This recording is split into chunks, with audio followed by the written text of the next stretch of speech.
Tavanotti'yi sunumlarını yapmak üzere buraya davet ediyorum.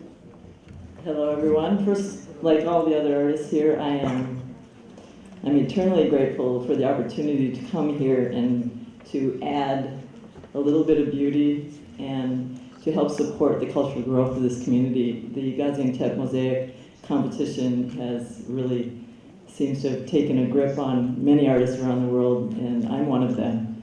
So I am grateful to be able to add a work of art to your collection. Unfortunately, it is still in customs in Istanbul and has been there for 3.5 weeks. But I have pictures of it, and you will have to come back to the museum to see it in person once they build their beautiful new addition. So I was born into an artist family. My father and my mother were both artists, so I've been creating art since I was 8 years old. Well, I've been actually selling art since I was 8 years old in my parents' art stores. But it was everywhere, and it was our family business. But even then, people told me I should be an architect instead because you couldn't make a living as an artist. And it took me a number of years to discover that you actually, if you follow your heart and follow your soul, then people will support you in that. So for many years I studied art. I have degrees. My degrees are in painting and illustration. So I was an illustrator. I did book covers, books, children's books, art instructional painting books, and I teach murals and painting. I've been doing that for I've been painting for 33 years. But in, I think, 1999, a man walked into my studio looking for someone to do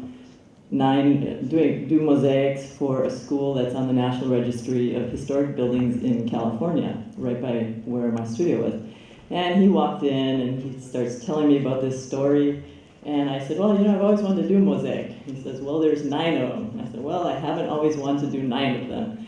So I told him, I had to be honest. I said, I've never done one before. And he asked me if I could do it. And I said, yeah, absolutely. So I was a trained artist. It's just another medium. So it never even occurred to me that there were other mosaic artists out there in the world after the High Renaissance actually making mosaics. So I never studied with anyone. I just got online, bought a couple of books, and went and bought porcelain tiles and started trying to work with them. I didn't even know what they were made of. So my little sister Tara, who is also a highly educated artist, started working with me.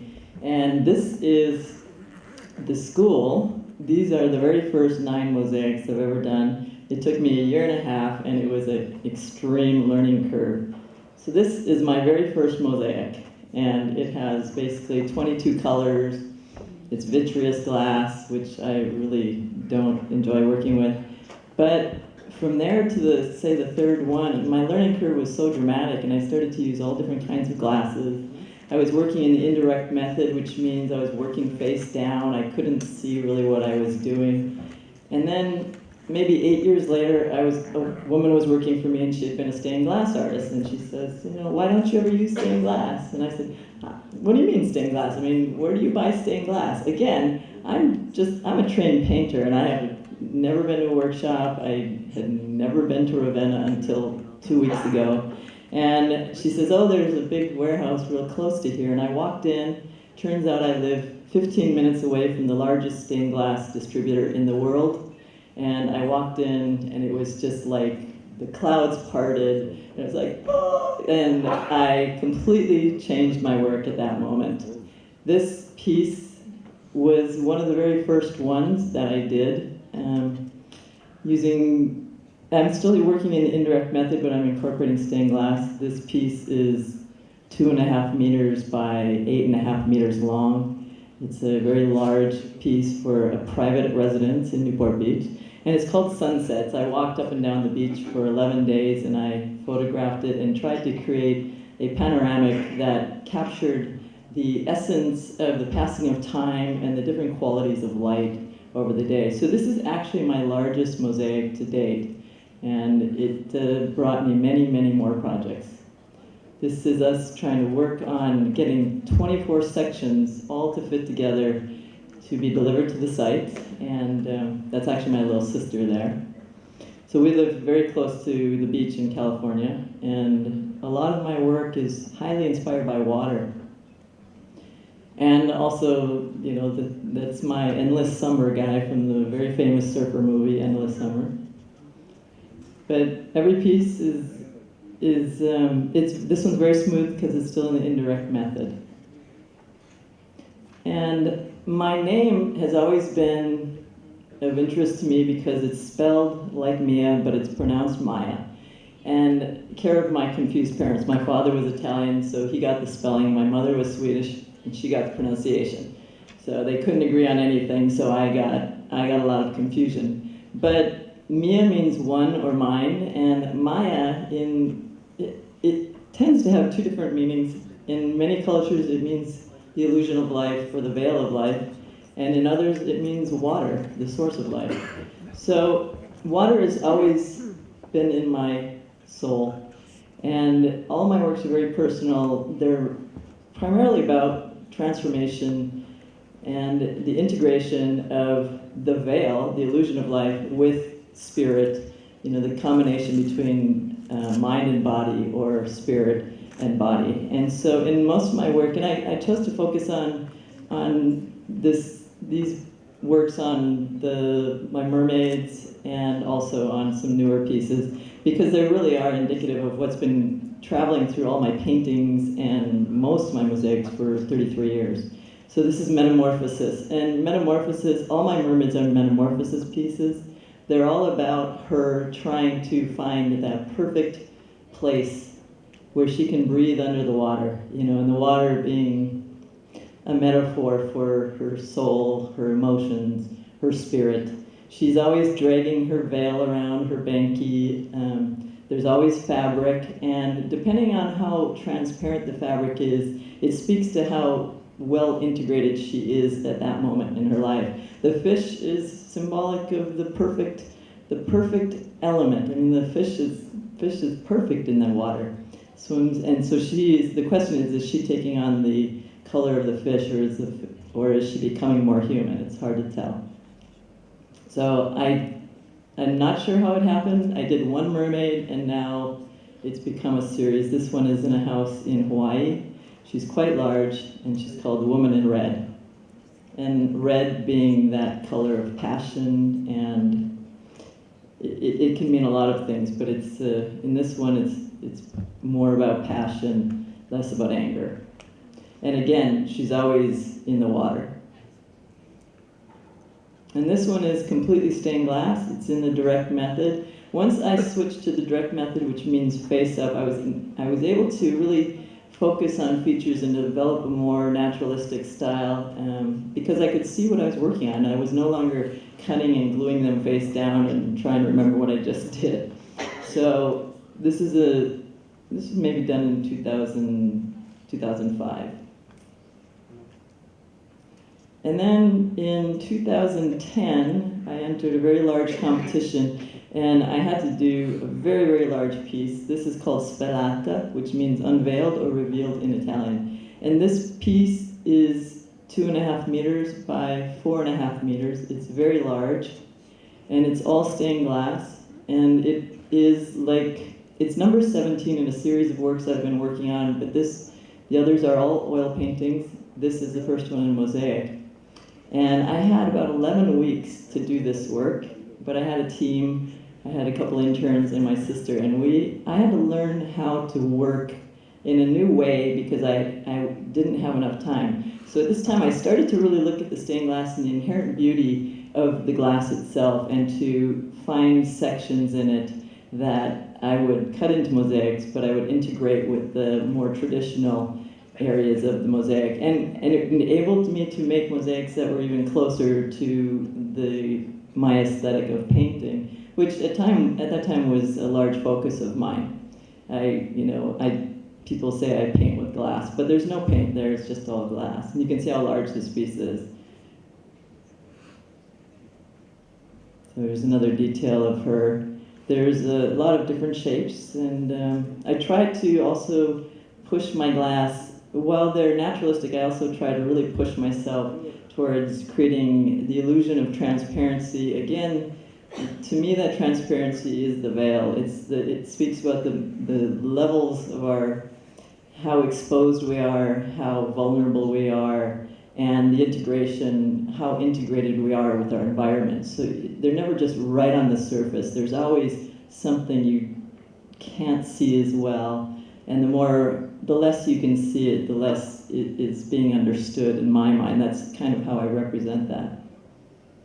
This is this is not a portrait, it's called Glory, and it was a commission, but this piece took me 240 hours, and it's transformation for me because it happened after a life episode where I had major surgery, and it was the first piece that I did after that. That's why it took so long.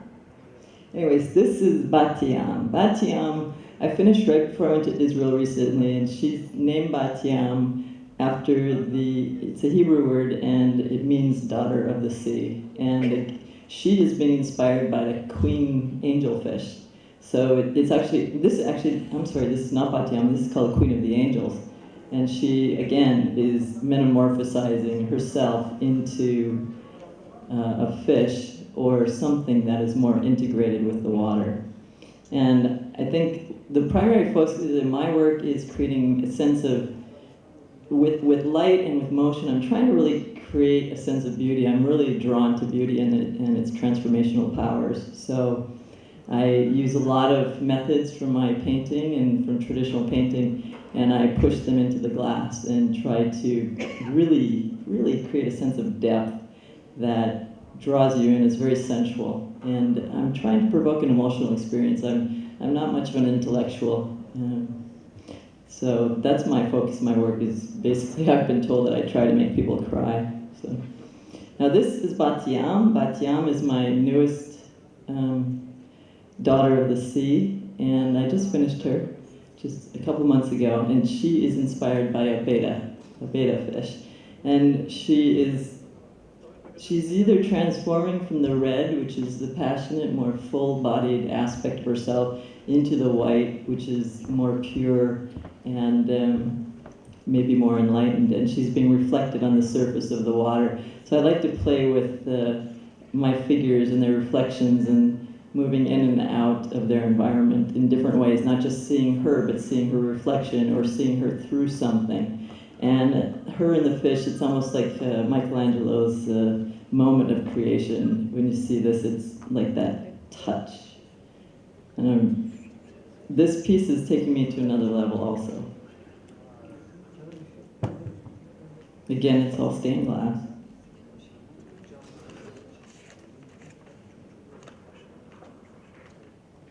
Now, I did these, this is coming towards the more recent pieces. These are a couple of water pieces I did recently for a show of mine in Florida. And I can't seem to get out of the water. So I live in a water culture. I grew up in Michigan. I grew up in lakes. There was water everywhere.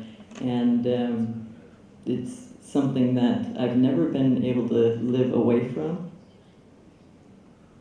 And it's definitely coming in a more and more pure sense into my work. And then, just recently, I was invited to Italy by Giulia Manassi with a number of other fabulous artists, some of whom are here.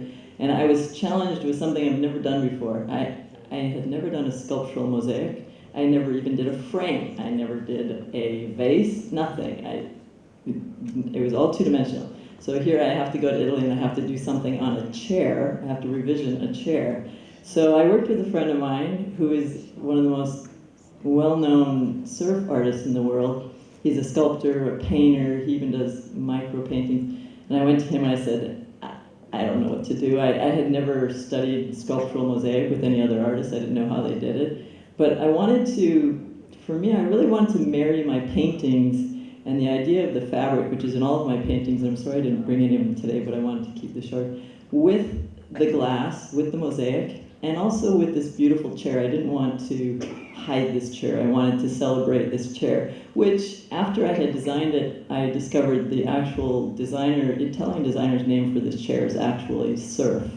So went to a surfboard fabrication place, and I bought fiberglass mesh fabric and resin, and I created a shell, a translucent shell over the chair, and it worked. I went outside, I remember, and it was my first time I couldn't practice, and we were in Italy, and I'm going, oh my God, I hope this works. And it did. It smelled really bad, and I got some complaints, but it worked, and it really brought me into a whole new world, and actually I have Julia to thank for forcing me to do that. So this is a combination of smalty and stained glass, and there's some shells in there, and this, oops, I don't want to show you that. And then there's this kind of amorphic shell, this very beautiful translucent shell that you can see through, and it allows light to travel through some of the glass also. And then the last piece I want to show you is, I wrote it on my hand, it's called, it's Kainak, and I hope I'm pronouncing that correctly. But this is the piece that I'm donating to the museum, and it was inspired by the chair, which was called Acquaforte, but it's a wall piece, and it's done with the same method with the translucent shell and the same materials, but I started to layer the glass even more. And I really wanted to, I know the story of these mosaics quite well now. I did a lot of research, and I wanted to create a piece that really, I was looking for the right word that meant, water as the source of life or the origin of life. And the word kainak came to me, and so this was my inspiration, was how the waters of the Euphrates rose, and while they destroyed one thing, they created another. And I see this museum and I see this mosaic as a contribution to the future of culture here, and I wanted to speak more about with this work, the potential of water rather than its destructive qualities, because we all know that it takes all forms and it has done its share of damage. But this piece is more about birth, and it actually looks very ethereal. It feels like birth when you see the original, and hopefully it will arrive soon. So these are just a few of the detailed shots of it. And this is kind of the upper left edge. I'm really playing a lot with layering glasses and transparent glasses. And I'm having a lot of fun. I've got a lot of new things coming, but this is my second sculptural piece. So I hope you enjoy it when it arrives. And this is my slide that says I'm done. This is my cat Bachi, and this is what she does when it's really late at night and it's time for me to go to bed. She comes and lays right in front of me and says, Mom, when are we going to bed? So anyways, thank you for having me, and I'm glad to share with you.